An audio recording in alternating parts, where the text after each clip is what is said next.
말씀을 나누죠. 참 묘한 것 같아요. 이 4장 내용도 앞부분에 보았던 27절까지 내용은 1년 전 사건, 그리고 28절부터는 1년 이후의 사건입니다. 그러니까 4장도 쭉 연속된 사건이 아니라 시간 격차가 굉장히 벌어져 있는 두 사건을 붙여놓은 거예요. 그러니까 우리가 이걸 2년에 걸쳐서 본문을 보는 것도 참 주님의 오묘한 뜻이 아닌가, 합당하다 싶습니다. 본문 내용은 뭐 그렇게 어렵지 않습니다. 우리가 잘 아는 내용들이기도 하고 또 누구나 읽으면 다 이해할 수 있는 내용입니다만 한두 가지 우리가 조금 더 세밀하게 살펴보고 주님의 말씀을 듣고 했으면 합니다. 먼저 27절까지를 보면 우리가 지난주에 나누었던 내용이죠. 하나님께서 느부갓네살 왕에게 꿈을 통해서 하나님의 뜻을 알려주셨습니다. 느부갓네살 왕이 두 가지 꿈을 꾸죠. 첫 번째 꿈은 큰 나무에 대한 꿈이고, 두 번째 꿈은 순찰자, 한 거룩한 자에 대한, 하늘에서 내려온 자에 대한 그런 꿈이었습니다. 다니엘이 이 꿈을 해석을 해줍니다. 꿈 해석도 아주 간단해요. 첫 번째 꿈, 나무에 대해서 해석할 때는 그 나무는 곧 왕, 당신입니다. 이렇게 해석해 줬습니다. 그거에 맞춰서 다 해석하면 되고요. 두 번째로 순찰자는 이제 하늘에서 내려온 자여서 지극히 거룩하신 하나님의 뜻을 선포한 자인데, 순찰자가 이 나무를 다 잘라내고 또 여지껏 감당하던 직분을 다 박탈하고 그러면서 왜 이런 일이 있는지를 설명을 쭉 하죠. 그러니까 네가 모든 갖고 있는, 소유하고 있는 것들, 네가 누리고 있는 그 모든 것들을 하늘의 거룩한 자께서, 하늘의 지극히 높으신 자께서 너에게 주기도 하고 빼앗기도 하는 그것을 네가 깨닫게 하기 위해서다. 이렇게 쭉 설명을 해줬어요. 그래서 다니엘이 이 느부갓네살을 향해서 두 가지 권면을 하죠. 첫 번째 권면은 꿈의 내용을 받아들이라. 받으라. 꿈의 내용이 뭐냐면 네가 소유하고 있는 모든 것들이 다 하나님께서 주신 것, 지극히 거룩하신 분께서 주신 것임을 인정하라는 거예요. 그게 첫 번째 권면이고, 두 번째 권면은 그것을 받아들이면 지금 통치를 행하고 권력을 행사하고 정치를 행함에 있어서 공의를 행하고 그리고 가난한 자들을 긍휼히 여기는 일을 행하라. 그렇게 이제 권면을 합니다. 사실은 공의를 행하라, 이 표현은 느부갓네살이 우상숭배하게끔 강요하고 있죠. 이스라엘 백성들이 우상숭배하다가 심판받아 포로로 끌려왔는데 그들에게 부당한 일을 강제하지 마라. 그리고 또 가난한 자를 긍휼히 여기라고 하는 것도 마찬가지입니다. 그 당시 사회에서 가장 가난한 자들이 포로로 끌려왔던 이스라엘 백성들이기 때문에 이스라엘 백성들을 긍휼히 여기는 정치를 행하라는 것입니다. 그러니까 뭐 사실 느부갓네살 입장에 생각해 보면 자신이 갖고 있는 권세 혹은 자신이 다스리는 모든 대상들을 놓고 봤을 때 이스라엘은 굉장히 지극히 작은 부분에 불과하겠지만, 그러나 사실 하나님이 바벨론을 세우시고 느부갓네살에게 왕위를 주신 근본적인 목적은 죄지은 이스라엘을 심판하시고 그들을 당분간 돌보게 하시기 위해서 느부갓네살을 세우신 거거든요.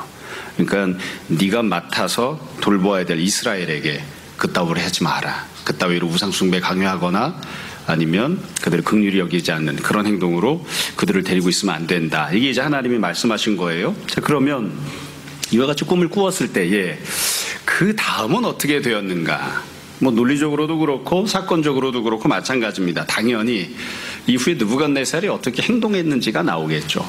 그래서 오늘 본문을 보면 본문 앞부분에는 느부갓네살이 이 모든 꿈을 꾸고 난 뒤에 하나님의 경고와 말씀을 들은 뒤에 어떻게 반응했는지 그 내용이 나오고, 뒷부분에는 그 이후의 사건이 어떻게 전개가 되었는지가 나옵니다. 먼저 28절에 보면 이렇게 시작합니다. 이 모든 일이, 그러니까 하나님이 꿈을 통해서 말씀하신 모든 일이 다 나 느부갓네살 왕에게 임하였느니라. 하나님이 꿈을 통해서 보여주신 내용이 그대로 다 성취가 되었다. 이렇게 선포합니다. 이 꿈에서 보여주신 내용은 느부갓네살이 심판받는 것 그리고 회복하는 것이었으니까 심판과 회복이 몽땅 다 이루어진다. 이렇게 고백을 한 거예요. 자, 그러면 처음에 심판받던 내용이 어떻게 되었는지를 볼게요. 29절에 보면 이렇게 시작하죠. 12달이 지난 후에, 그러니까 하나님이 말씀을 하셨어요. 하나님이 꿈을 보여주셨습니다. 너 심판받는다. 그따위로 있으면 안 된다. 말씀하신 뒤에 1년이 지난 겁니다. 1년이요. 엄밀하게 이야기하면 바벨론에서는 한 달을 30일로 봐서 10달이면 360일이다. 이렇게 보는 분도 있어요. 이렇든 저렇든 1년이 지났습니다. 이걸 뒤집어 이야기하면 1년 동안 아무 일이 없었던 겁니다.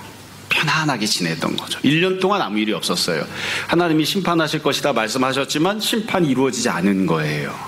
그러니까 인간적으로 생각해 보면 그거 내가 꿈을 잘못 꿨나? 아니면 하나님 말씀하신 거 헛소리인가? 하나님이 심판하시겠다고 했지만 안 이루어지는 거 아니야? 이렇게 좀 마음이 느슨해질 수 있는 그런 모습인 거죠. 가끔 우리 교회 늘 이야기하곤 하지만 아이들이 대학 떨어져서 재수하면 여름이 되면 모든 수험생이 다 마음이 느슨해집니다. 석 달 후에, 넉 달 후에 이제 다 같이 이제 느슨해지는. 느부갓네살도 1년이 지나서 일정 부분 마음이 느슨해진 그런 상황이 된 거죠.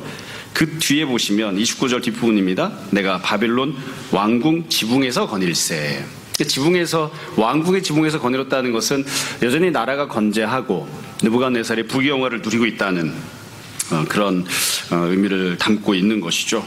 그래서 느부갓네살이 평안하게 자기 하고 싶은 대로 부귀영화를 누리고 왕궁을 소유하고 거기에서 느긋하게 시간을 보내고 있는 이런 상황이었어요. 이 상황에서 30절 나 왕이 말하 이르되, 자기가 이야기하는 거예요. 느부갓네살의 앞에서 자기가 다스리고 있는 나라들을 지붕에서 쳐다보면서 이야기를 하는 거죠. 이렇게 이야기했습니다. 이 큰 바벨론은 내가 능력과 권세로 건설하여 나의 도성으로 삼고 이것으로 내 위엄의 영광을 나타낸 것이 아니냐. 그래서 이 느부갓네살이 했던 이 내용을 보면 들어가 있는 내용들을 세부적으로 볼 수도 있지만 간단해요. 내가 이렇게 이야기하죠. 이거 내가 다 한 거다. 이 바벨론 제국이 이렇게 큰데 이 모든 것들을 다 내 힘으로, 내 능력으로 만들었고 나의 소유로 삼았고 나의 영광을 나타냈다. 이렇게 이야기를 한 거예요. 간단하게 이야기하면 교만한 말을 한 거죠. 느부갓네살이 교만한 말을 늘어놓습니다. 이 말을 할 때에 혼자 있으면서 독백을 했는지 아니면 다른 신하들이 있는 상태에서 그들이 듣게끔 이야기했는지 아니면 지붕 아래 백성들을 쭉 모아놓고 그 백성들 앞에서 이렇게 떠들어댔는지 그건 모르겠습니다. 여하튼 이렇게 교만한 말을 한 거예요. 이 말은 앞부분에 우리가 보았던 꿈의 내용을 생각해 보시면 하나님께서 경고하신 첫 번째 항목의 위배가 되죠. 하나님께서는 내가 너에게 권세를 주기도 하고 권세를 빼앗기도 한다. 그러니까 하나님께서 주권자가 되시고 하나님께서 진정한 통치자가 되신다. 그것을 인정하라. 이렇게 말씀하셨는데 그걸 정면으로 부정하는 그런 말을 한 거예요. 그러니까 꿈 내용 안에서도 그랬고 꿈 안에서 순찰자가 했던 말도 그렇고 다니엘이 권면했던 것도 그거였거든요. 꿈을 통해서 하나님이 말씀하셨던 내용을 받으십시오. 당신이 잘나거나 당신이 위대하거나 당신이 힘이 있어서가 아니라 하나님께서 주셨기 때문에 이 모든 것을 소유하고 있음을, 하나님이 빼앗으시면 다 사라질 수 있음을 인정하십시오. 그걸 받아들이십시오. 이렇게 권면했는데 그 내용의 정면으로 배치되는 행동을 하는 거예요. 그러니까 시간이 1년이나 지났으니까 이 정도 이야기해도 되겠지 생각했는지도 모르겠습니다. 여튼 이렇게 이야기를 했어요. 사건이 벌어진 거죠. 그러니까 이 말을 했을 때 31절 하나님께서 다시 등장하십니다. 편안하게 이야기하면 지난 1년 전에 꿈에 말씀하셨던 하나님, 그리고 1년 동안 한 번도 말씀하지 않고 나타나지 않으셨던 하나님이 지금 갑작스럽게 등장을 다시 하시는 거예요. 그리고 31절에 이 말이 아직도 나왕의 입에 있을 때에 곧장이죠. 하늘에서 소리가 내려서 이르되, 이건 꿈을 꾸는 게 아니라 실제로 소리가 난 겁니다. 하늘에서 소리가 내려서 이렇게 이야기를 했어요. 느부갓네살 왕아, 네게 말하노니 나라의 왕위가 네게서 떠났느니라. 하나님이 심판을 선포하십니다. 네가 너의 힘으로, 네가 세워서 너의 것으로 너의 영광을 나타냈다고 했던 이 바벨론을 내가 너에게서 빼앗겠다. 너는 더 이상 왕위를 유지할 수 없다. 그래서 느부갓네살이 갖고 있었던 당시의 사회적인 권세, 권력, 외적인 모든 힘과 능력들을 하나님께서 박탈하시겠다. 이렇게 선포하십니다. 두 번째로 또 다른 선포를, 심판 선포를 하시죠. 32절에 보면 네가 사람에게서 쫓겨나서 들짐승과 함께 살면서 소처럼 풀을 먹을 것이요 이와 같이 7대를 지내서 지극히 높으신 이가 사람의 나라를 다스리시며 자기의 뜻대로 그것을 누구에게 주시는 줄 알기까지 이르리라 하더라. 두 번째로는 개인적으로 지금 소유하고 있던 모든 정상적인 삶을 하나님이 박탈하시겠다. 그렇게 선포하세요. 그래서 네가 사람다운 삶을 살 수 없어서 들짐승처럼, 짐승처럼 그렇게 살게 될 것이다. 이렇게 하나님 선포하십니다. 물론 그 뒤에 보면 정해진 7대가 지나면 다시 회복될 것이라 이렇게 약속하시는 그런 말씀도 함께 더불어 있었죠. 그래서 하나님께서 심판을 선포하십니다. 하나님이 심판 선포하신 내용은 간단해요. 느부갓네살에게서 모든 것을 다 빼앗겠다는 겁니다. 그가 자신의 것으로 여기고 있던 것들, 첫 번째는 나라를, 권세를, 권력을, 즉 외적인 것, 사회적인 것, 이런 모든 것들을 빼앗겠다, 박탈하겠다 말씀하신 것이고, 두 번째는 그가 당연히 자신의 것으로 여기고 있었던 자신의 건강, 자신의 정신상태, 감정, 그래서 인간다운 삶, 사람답게 살아가도 모든 삶도, 개인적인 영역도 다 심판하셔서 빼앗고 박탈하시겠다, 이렇게 말씀하신 거예요. 결국 쉽게 이야기하면 네가 당연히 여겼던 것, 어제도 너의 것이었고 오늘도 너의 것이었고 내일도 너의 것이라 생각하는 지극히 개인적인 것 혹은 사회적인 것, 모든 것들을 다 빼앗겠다. 개인적으로 누리고 살아갔던 육적인 삶, 그리고 사회적으로 이루었던 모든 성취들 몽땅 다 빼앗겠다. 그건 다 내가 너에게 준 것인데 네가 그것을 인정하지 않고 교만하게 행동하고 말을 하니까 내가 그것을 다 박탈하겠다, 심판하겠다, 이렇게 말씀하신 거예요. 그래서 이게 실제로 어떻게 되었느냐, 33절에 보면 바로 그때에 이 일이 나 느부갓네살에게 응함으로 내가 사람에게서 쫓겨나서 소처럼 풀을 먹고 몸이 하늘 이슬에 젖고 머리털이 독수리 털과 같이 자랐고 손톱은 새발톱과 같이 되었더라.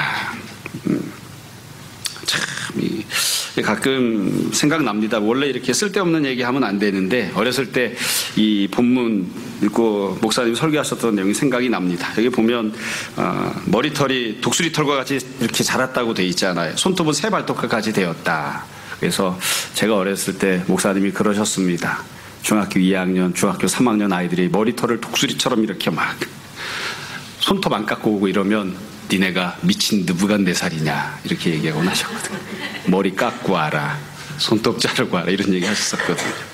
여튼 이렇게 해서 다 심판이 그대로 성취가 된 거예요. 앞부분과 지금 부분은 조금 다르죠. 하나님이 꿈을 통해 말씀하셨지만 1년 동안 참으셨습니다. 그때도 교만했잖아요. 근데 하나님이 1년 동안 참으셨어요. 근데 지금은 말씀을 선포하셨어요. 그리고 곧장 심판이 시행됩니다. 모든 것들을 박탈하시는 그런 심판이 시행된 거예요. 자, 이게 오늘 본문의 앞부분입니다. 결국 느부갓네살이 교만하게 행동하다가 심판을 받는 그런 내용인 거죠. 이 심판받는 내용은 우리 모두가 잘 알고 있는 중요한 특징을 갖고 있습니다. 하나는 하나님께서 말씀하신 그대로 심판이 성취가 되었다는 겁니다. 심판이 시행되었다는 거예요. 처음부터 말씀드리지만 하나님이 꿈을 통해 말씀하신 뒤에 1년 동안 아무 일이 없었잖아요. 그럼 그동안 하나님이 안 보고 계셨는가? 보고 계셨습니다. 그동안 안 듣고 계셨는가? 듣고 계셨습니다. 그동안에는 심판할 능력이 없었는가? 막 하나님이 벌크업을 하고 힘을 키고 있었는가? 아닙니다. 그때도 심판하실 능력을 갖고 계셨습니다. 근데 하나님이 심판하지 않고 기다리고 계셨던 거예요. 여유를 주신 거죠. 하나님이 기회를 주시고 1년 동안 하나님께서 어찌 보면 감사하게도 은혜 가운데 지체하신 것뿐입니다. 근데 결국에는 안 이루어질 것처럼 보이는 그 하나님의 심판이 이루어집니다. 여러분, 우리가 다 아는 대로 시간이 흘러도 이루어지지 않을 것처럼 보여도 하나님의 심판과 징계는 반드시 이루어집니다. 그게 우리가 늘 두려워해야 하는 부분인 거죠. 우리가 늘 고백하는 대로, 또 경험하는 대로, 또 전하고 선포하는 대로 하나님은 지금도 살아계시고 역사하십니다. 그 살아계시고 역사하시는 하나님은 반드시 심판을 행하실 것입니다. 지금 악인들이 막 흥성하고 자기 원하는 대로 권세를 누리고 입만 열면 교만한 이야기를 떠들어대도 하나님께서 반드시 심판하십니다. 그래서 우리가 이걸 두려워하는 거죠. 죄를 짓는 모습으로 무언가를 얻으면 하나님이 반드시 가져가십니다. 하나님이 반드시 박탈하십니다. 하나님이 기뻐하지 않는 무언가를 행하면 아무리 많이 쌓은 것처럼 보여도 바벨론 제국이라 할지라도 혹은 그보다 작은 사회라 할지라도 개인적인 나의 성취물이라 할지라도 하나님 앞에 합당하지 않은 것들, 하나님이 금하신 것들은 사라집니다. 하나님이 빼앗으시고 박탈하시고 없애버리십니다. 우리가 그것을 항상 두려워하는 마음으로 늘 생각하고 기억하고 있어야 됩니다. 하나님이 심판하신다는 걸 항상 생각해야 돼요. 두 번째 특징은 지금 이 앞부분이 기록한 내용은 심판이 어떻게 이루어지는지, 심판의 전형을 어찌 보면 모델을, 본을 보여주는 모습을 우리가 찾아볼 수 있습니다. 여러분, 하나님이 심판하실 때 어느 날 갑자기 심판하시는가? 물론 그렇습니다. 그런데 지금 느부갓네살이 심판을 받는 것처럼 오래전에 미리 경고하십니다. 그러니까 왜 심판을 받는가? 심판을 받는 이유는 죄를 짓기 때문에 심판받지만 조금 더 직접적인 이유는 죄를 지은 이후에 하나님이 그 죄를 지적하시고 알려주셨어요. 그거 아니야. 그렇게 하면 안 돼. 그렇게 하면 심판받아. 라는 것을 알려주셨어요. 그러나 사람이 교만한 마음을 갖고 있기 때문에 하나님이 말씀하시고 경고하셨음에도 불구하고 심판이 지금 당장 시행되지 않는다는 이유로 교만하게도 어리석게도 고집을 부리죠. 그래서 회개하지 않습니다. 그러니까 심판받는 가장 직접적인 이유는 회개하지 않기 때문입니다.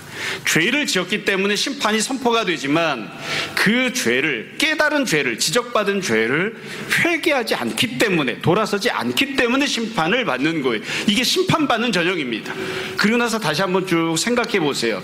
아주 극소수의 몇몇 경우들을 제외하고는 인류 역사상 하나님이 행하셨던 모든 심판은 항상 경고와 기다리는 시간이 있습니다. 경고하시고 알려주시고 내가 어렴풋이라도 혹은 구체적으로 상세하게라도 알고 있음에도 불구하고 여전히 죄에서 돌이키지 않았기 때문에 심판을 받는 거예요. 이게 참 묘한 그런 부분인 거죠. 몇 번 말씀드렸습니다만 가끔 그런 이야기 아이들에게 할 때가 있거든요. 요즘 뭐 저희 집 아이들이 컸기 때문에 그런 이야기 하지 않지만 집에 아이들만 놔두고 밖에 나올 때는 애들에게 꼭 이야기합니다. 애들 엄마는 책상에 앉아서 공부 열심히 해라 라고 이야기를 하고 나오고, 저는 우리가 돌아올 때에 눈치껏 알아서 잘 해라 이렇게 이야기하고 나가거든요.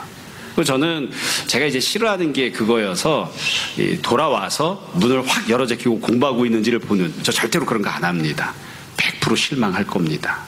근데 애들 엄마는 꼭 그걸 원해요. 눈을 탁 열었을 때 애들이 공부하고 있기를. 집에 돌아가기 10분 전에 꼭 연락합니다. 10분 후면 도착한다. 엄마 아빠 10분 있으면 도착해. 무슨 뜻이죠? 지금이라도 정리하고 책상에 앉아서 공부하는 척을 해라 이거죠. 근데 돌아왔어요. 그럼 애들이 뭘 하고 있어야 정상인가요? 정리해놓고 책상을 펴놓고 있어야 정상인 거예요. 근데 가끔 보면 어떻죠? 애들이 돌아오는 그 순간에 막 후다닥 뭔가를 이렇게 하고 있어요. 그런 센스 없는 죄는 용서받기 어렵습니다. 그럼 이제 매를 맞아야지, 혼나야 되는 거죠. 그래서 항상 보면 심판을 받을 때는 특징이 뭐냐면 알려줬다고요. 그런데도 불구하고 회개하지 않아요. 그렇기 때문에 심판을 받는 거예요. 이게 약간 곁으로 빠져나가지만 어머니들께 권면합니다. 꼭 미리 알려주시고 시간 여유를 두시고 그 다음에 체크해 주시기 바랍니다. 곧장 이렇게 체크하시면 실망할 뿐이에요. 너무 큰 기대를 갖지 마세요. 너무 높은 기대를 갖지 말고. 여러분, 지금 느부갓네살이 왜 심판을 받는가? 다시 말씀드립니다. 죄를 지었기 때문이지만 하나님이 심판을 선포하셨을 때 회개하지 않아서 그래요. 회개하지 않는. 그래서 죄인들이 갖고 있는 가장 중요한 특징은 고집입니다.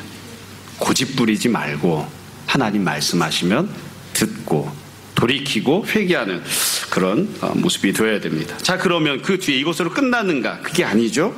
하나님께서 느부갓네살에게 다시 회복의 은혜를 허락하십니다. 34절부터 37절까지 내용인데, 회복이 되어지는 이 내용을 보면, 잘 본문을 보시면 똑같은 내용을 두 번 반복했어요. 하나님이 어떤 은혜를 베푸셨는지, 그리고 회복이 어떻게 나타나는지, 여기에 대해서 느부갓네살이 찬양을 합니다. 다시 두 번째로 하나님이 회복을 주시고 느부갓네살이 찬양을 해요. 34절에 보면 이렇게 시작하죠. 그 기한이 참에, 본문은 참 간단해요. 그 기한이 참에 이렇게 돼 있는데, 이건 하나님이 정하신 때 7대입니다. 그러니까 7년이 지난 거예요.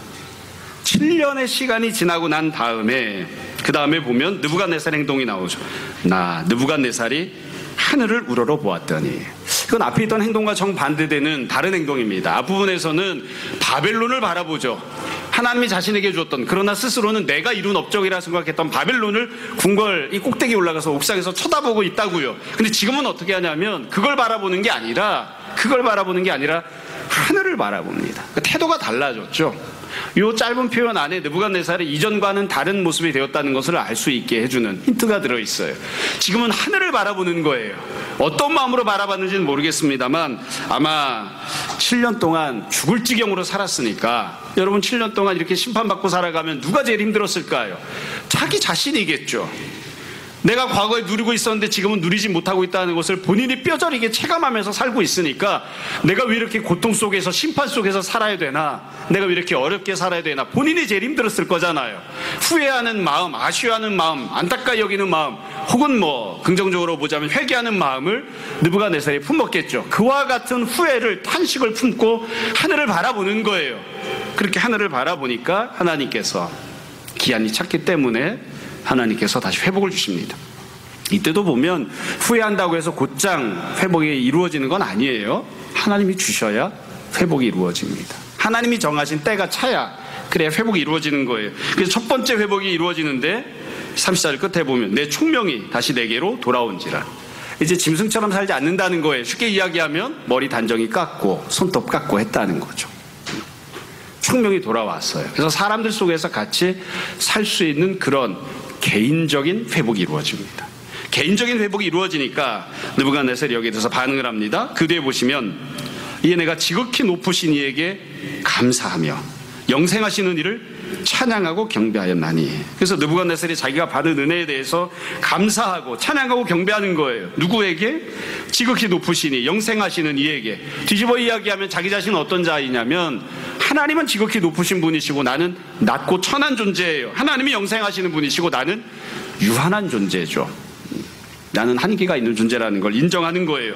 그리고 나서 그 권세는 영원한 권세요. 그 나라는 대대에 이르리로다. 35절 땅의 모든 사람들을 없는 것 같이 여기시며 하늘의 군대에게든지 땅의 사람에게든지 그는 자기 뜻대로 행하시나니 그의 손을 금하든지 혹시 이르기를 네가 무엇을 하느냐고 할 자가 아무도 없도다. 하나님께서는 영원하시고 하나님께서는 무궁무진하시기 때문에 반대로 이야기하면 우리는 유한하고 내가 영원할 것처럼 세웠던 나라들도 다 사라지는, 내가 영원히 갖고 있을 것처럼 보이는 나의 온전한 마음과 육적인 삶도 다 사라지는 그런 존재에 불과하기 때문에 하나님께서는 하나님 뜻대로 행하시기 때문에 우리는 나의 뜻대로 행할 수 있는 것이 없기 때문에 이렇게 하나님께 감사하고 찬양하는 그런 내용을 우리가 볼 수 있습니다. 그래서 느부갓네살이 고백하잖아요. 도대체 누가 하나님의 손을 금할 수 있는가? 도대체 누가 하나님께 하나님 당신이 도대체 무슨 일을 하려고 그러십니까? 이렇게 항의할 수 있는가? 아무도 그렇게 할 수 있는 사람이 없다. 이렇게 이야기를 하는 거죠. 이게 이제 느부갓네살이 하나님 앞에서 감사하고 찬양하는 그런 모습입니다. 결국 이건 이 다니엘이 이야기했던 첫 번째 권면이 이루어지는 거예요. 아, 하나님이 다 주시는 거야. 하나님이 다 주시는 것. 내가 할 수 있는 것이 아니야. 나의 것이라고 여겼지만 나의 영광이 나타났다고 생각했지만 하나님이 나에게 잠시 맡겨주신 것이지. 하나님이 주인이시고 하나님이 영원하시고 나는 종이고 청지기이며 나는 유한하지. 이걸 이제 깨닫고 고백하는, 이게 이제 느부갓네살의 첫 번째 회복입니다. 그 뒤에 보면 두 번째 회복이 나타나요. 36절에 보면 그때에 내 총명이 내게로 돌아왔고, 이제 이미 다 나왔죠. 다시 두 번째로 또 내 나라의 영광에 대하여도 내 위엄과 광명이 내게로 돌아왔고 또 나의 모사들과 관원들이 내게 찾아오니 내가 내 나라에서 다시 세움을 받고 또 지극한 위세가 내게 더하였느니라. 이번엔 무엇을 회복하느냐? 두 번째로 보면 사회적인 모든 것들이 다시 회복이 되는 거죠.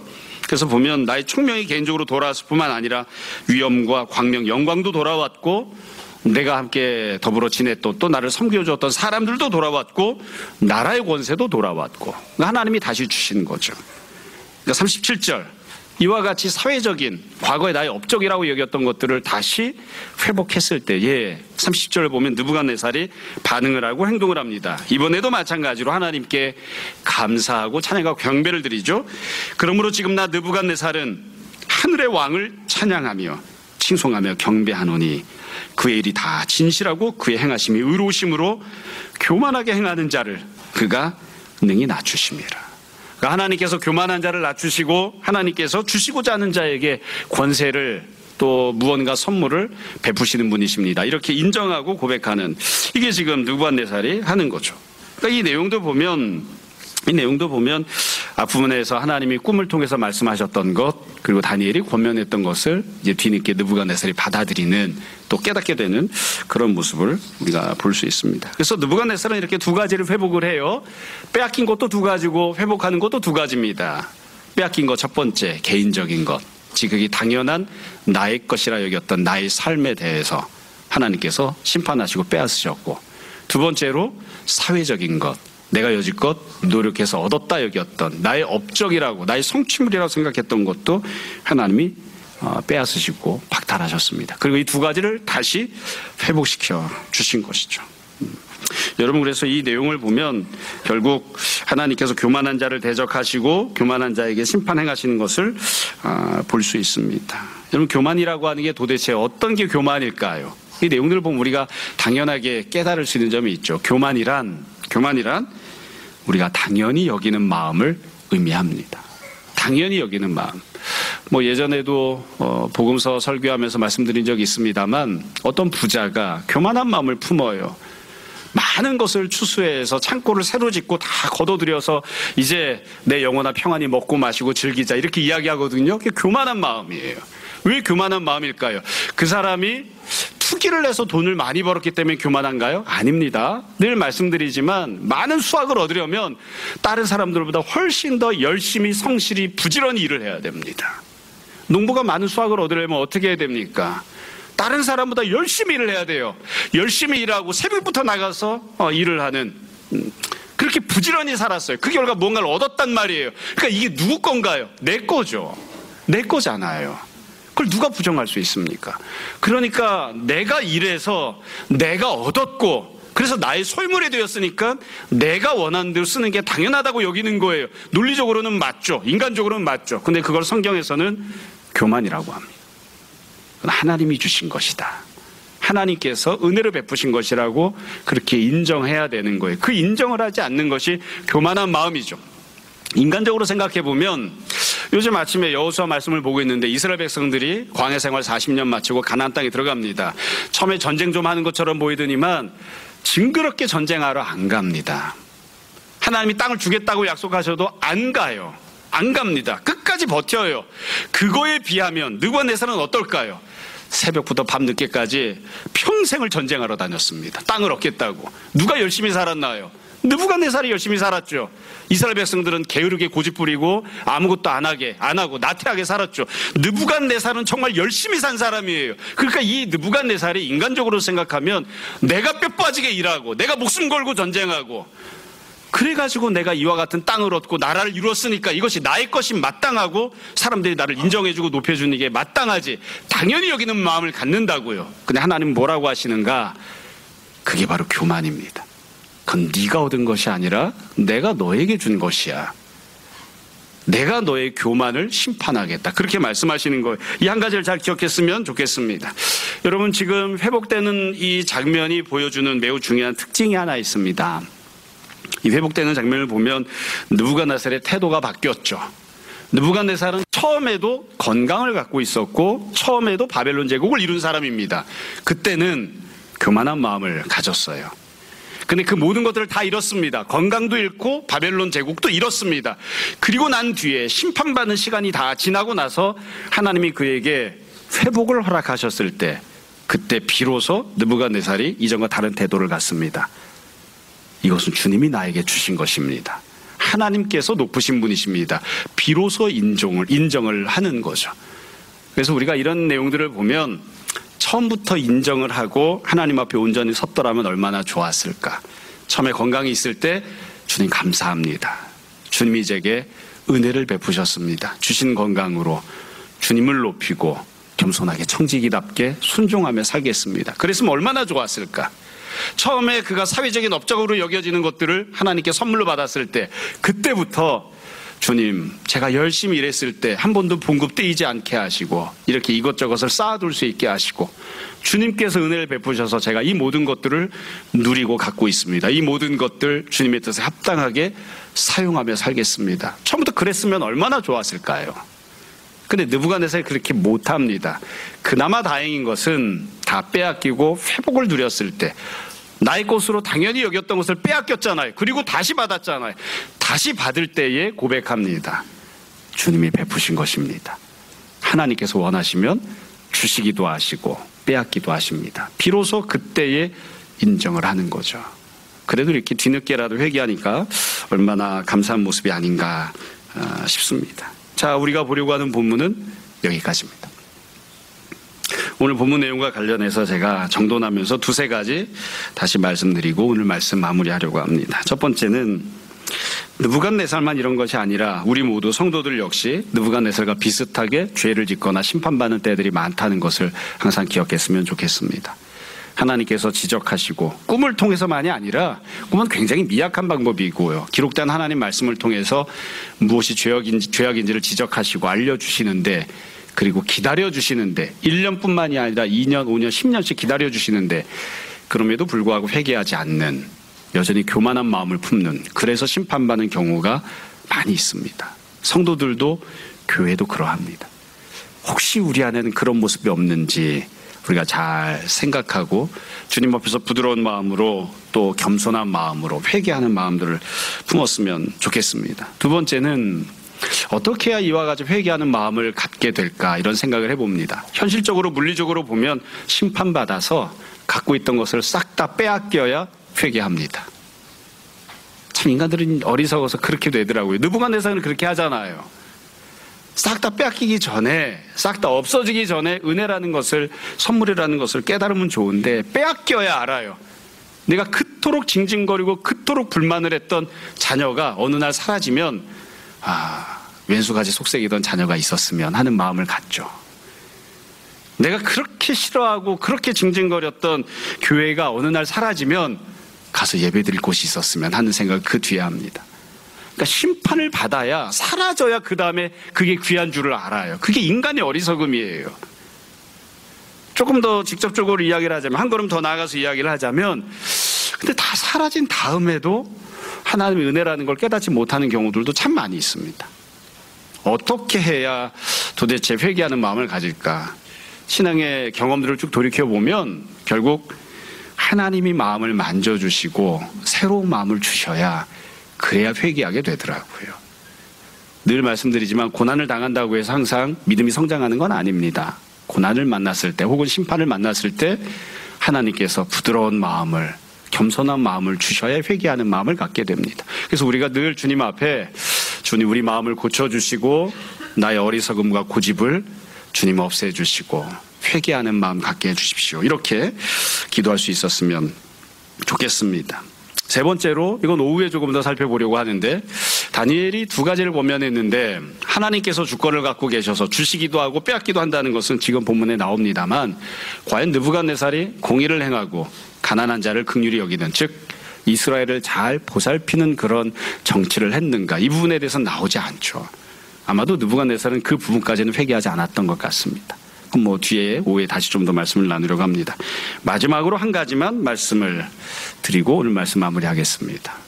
이 본문을 읽고 가장 감격했던 사람은 누굴까요? 여러분, 이 본문을 읽고 누구의 입장에서 이 본문을 읽습니까? 느부갓네살 입장에서 이 본문을 읽고 이해할 수 있습니다. 이게 느부갓네살이 하는 이야기니까요. 그런데 이 본문은 느부갓네살 읽으라고 써 있는 본문이 아닙니다. 이걸 누가 지금 듣고 보고 있는 거죠? 다니엘이, 포로로 끌려간 이스라엘이 이 본문을 읽습니다. 하나님은 왜 이 내용을 기록을 해서 다니엘에게, 그리고 포로로 끌려간 이스라엘 백성들에게 이 내용을 알려주신 걸까요? 이유는 간단합니다. 현실은 너무 단단해서 꿈쩍도 하지 않고 도무지 아무것도 바뀌지 않을 것처럼 보여요. 느부갓네살이 죽을 때까지 도무지 이스라엘에게 소망이 없을 것처럼 보여요. 그게 현실입니다. 꿈쩍도 안 하잖아요. 느부갓네살이 도대체 왕위에서 내려온다는 걸 과연 상상조차 할 수 있는가? 그 상상할 수 없는 일이었거든요. 이스라엘을 쫄딱 망하게 하고 이스라엘 수많은 사람들을 포로로 끌고 오고 그렇게 했었던 느부갓네살이 망한다? 상상할 수 없는 현실이었어요. 그런 현실은 오지 않을 것처럼 보이거든요. 근데 하나님께서 다니엘에게, 느부갓네살에게만 보여주시는 게 아니에요. 다니엘에게 말씀하신다고요. 포로로 끌려왔던 이스라엘 백성들에게 말씀하신다고요. 내가 원하면 꿈쩍도 하지 않을 것처럼 보이는 현실도 바뀐다. 느부갓네살이 계속 왕위에 있을 것 같지? 천만의 권세는 내가 주고 빼앗는다. 나라는 내가 세우고 내가 망하게 하는 것이야. 내가 원하면, 내가 선포하고 내가 말씀으로 너희들에게 이야기했으면 반드시 이루어진다. 지금 눈앞에 보이는 현실만 놓고 보면 70년의 세월이 차도 너희가 포로기를 마치고 가나안 땅으로 못 돌아갈 것처럼 보이지만 천만에 바벨론, 내가 원하면 내가 말했던 대로 반드시 패망할 것이다. 그걸 지금 다니엘에게 보여주시는 거예요. 다니엘에게, 느부갓네살에게만 말씀하시는 게 아니라 포로로 끌려온 이스라엘 백성들에게 말씀하시는 거예요. 그러니까 이 사건을 보면서 느부갓네살이 미친놈이 되어서 머리털 수북하게 기르고 손톱 발톱 기르고 그렇게 미친놈처럼 뛰어다닐 때에 이스라엘 백성들은 그걸 보고 무슨 생각을 했을까요? 하나님께서 약속하시고 말씀하신 대로 이스라엘은 반드시 회복된다. 지금 당장은 아무것도 이루어지지 않는 것처럼 보여도 아직 성취되지 않은 하나님의 말씀이 반드시 역사 안에서 이루어지고 성취될 것이다. 그 확신을 갖게 되었을 겁니다. 그 소망과 그 위로를 이스라엘에게 그래서 느부갓네살이 꾸었던 꿈은 사실은 느부갓네살과만 관계가 있으니까 느부갓네살만 해석을 들으면 되지만 다니엘이 알게 하시잖아요. 이스라엘 백성들도 그 꿈을 알게 하시잖아요. 오늘날 우리들도 그 꿈의 내용을 알게 하시잖아요. 그래서 우리가 이 사건을 읽고 이 본문을 읽고 그런 생각을 잘 가졌으면 좋겠습니다. 아직 성취되지 않은 하나님의 약속, 꿈쩍도 하지 않고 도무지 변하지 않는 것처럼 보이는 현실도 하나님이 말씀하신 대로, 하나님이 계획하신 대로 반드시 변할 것이고 하나님의 약속은 성취가 될 것입니다. 우리에게 주시겠다 약속하셨던 구원과 은혜들은 반드시 이루어질 것입니다. 여러분, 어느덧 24년 다 지나가고 눈 뜨고 보았더니만 25년이 되고 감사하게도 한 살을 더 먹었습니다. 참 이런 날이 올 줄 예전엔 몰랐는데. 우리 선재가 몇 살이지? 17살이야? 아이고, 만으로 따지지 말고 우리 나이로 따지지 말고 만으로. 17이야? 15살. 선재 깐난쟁이로 태어났을 때가 엊그제 같은데 선재가 벌써 만으로 15살 이렇게 나이를 먹고 저도 50살이 넘고 참 너무 감사한 것 같습니다.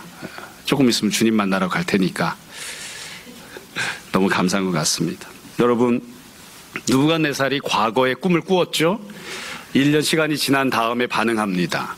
하나님이 과거에 이미 그가 뭐가 문제인지를 알려주셨잖아요. 2024년도 이미 지나간 과거가 되었죠. 작년에 하나님께서 우리에게 무엇이 문제인지, 무엇이 교만함인지, 무엇을 회개해야 하는지 알려주신 내용들이 있을 겁니다. 그 내용들을 올해 하나님 앞에서 회개하고 바꾸고 하나님 앞에서 온전한 모습으로 다시 바로잡는 그런 반응을 우리가 했으면 좋겠습니다. 또한 동시에 아까 말씀드린 대로 작년에 이루어지지 않았던, 작년에 도무지 꿈쩍도 하지 않은 현실처럼 바위처럼 그대로 자리 잡고 있었던 그 모든 상황, 현실들이 하나님의 계획 안에서, 하나님의 약속 안에서 올해는 움직이고 변화하고 하나님의 약속들이 올해 우리가 성취될 것을 소망하고 바라볼 수 있었으면 좋겠습니다. 우리는 오늘도 살아서 역사하시는 하나님을 믿습니다. 하나님을 신뢰하고 하나님께 소망을 두고 말씀 붙잡고 살아가는 우리 모두가 다 되기를 주님 이름으로 축원합니다. 잠시 기도하겠습니다. 말씀을 정돈해 보십시오.